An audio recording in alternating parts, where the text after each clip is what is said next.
Welcome to மனோவின் healthy சமையல். Leave எடுத்துகிட்டு அம்மா வீட்டிலேருந்து மாமியார் வீட்டுக்கு கிளம்பியாச்சு. போகிற வழியில் மீன் மார்க்கெட் பார்த்தோம். சும்மா இருப்போமா, வாங்கலான்னு கிளம்பியாச்சு. இன்றைக்கி நாங்கள் வாங்கணும்னு நினச்சது டூனா ஃபிஷ் தான். இது முக்கியமாக ஊறுகாய் போடுறதுக்கு ரொம்ப சூப்பராக இருக்கும். அதே மாதிரி குழம்புக்கும் ரொம்ப டேஸ்ட்டாக இருக்கும். இதுதான் டூனா ஃபிஷ். நம்ம 1 கிலோ வாங்கியாச்சு. எப்படி குழம்பு வச்சுருந்து பார்த்துடலாமா? ஒரு மண்பானை வச்சுட்டு எண்ணெய் சூடானதுக்கப்புறம் தேங்காய் தான் ஊற்றணும். சூடானதுக்கப்புறம் கொஞ்சமாக வெந்தயம் சேர்த்துடலாம். டூனா ஃபிஷ் கழுகிட்டு இது மாதிரி தான் நல்லா சிக்கன் துண்டு மாதிரி வெட்டி தருவாங்க சின்ன சின்னதாக. குழம்புக்கு அவ்வளவு டேஸ்ட்டாக இருக்கும் இது. எண்ணெய் சூடானதுக்கு அப்புறம் ஒரு கைப்பிடி சின்ன வெங்காயம், ஒரு 4 பச்சை மிளகா துண்டு துண்டாக கட் பண்ணி போட்டுருங்க. கொஞ்சமாக கருவேப்பிலை, இதை போட்டுட்டு நல்லா வணக்கிடலாம்.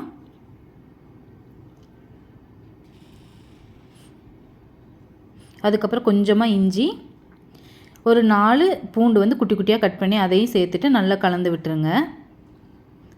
எல்லாம் வணங்கினதுக்கப்புறம் 3 டீஸ்பூன் தனி மிளகாத்தூள், அதே மாதிரி 3 டீஸ்பூன் மல்லித்தூள், 1/4 டீஸ்பூன் மஞ்சத்தூள். இவ்வளோ தான் நம்ம பொடி சேர்க்கணும் இதுக்கு. இதுவே ரொம்ப டேஸ்ட்டாக இருக்கும் கறி வைக்கிறதுக்கு. இதெல்லாம் சேர்த்து நல்லா கலந்து விட்டுருங்க. எண்ணெய் தனியாக பிரிஞ்சு வரும்போது கொஞ்சமாக உப்பு சேர்த்துடலாம். உப்பு சேர்த்து நல்லா கலந்து விட்டுறலாம். இதுக்கப்புறம் நம்ம புளி சேர்க்கணும். இதுதான் குடம்புளி.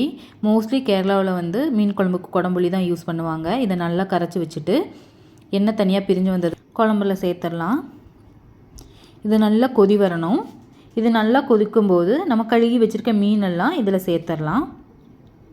இப்போ நல்லா கொதிச்சிருச்சு. நம்ம கழுகி வச்சுருக்க மீனெல்லாம் இது கூட சேர்த்துட்டு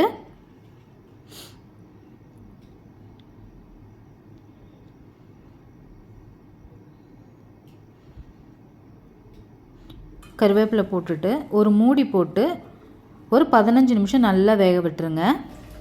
நல்லா கொதிச்சு வரும்போது ஒரு சுவையான டூனோ மீன் கறி நமக்கு ரெடி ஆயிடுச்சு. இது சாப்பிட்றதுக்கு அவ்வளோ சூப்பராக இருக்கும். ஆரோக்கியமாக சமைங்க, சந்தோஷமாக சாப்பிடுங்க. அடுத்த வீடியோவில் பார்க்கலாம். Bye bye.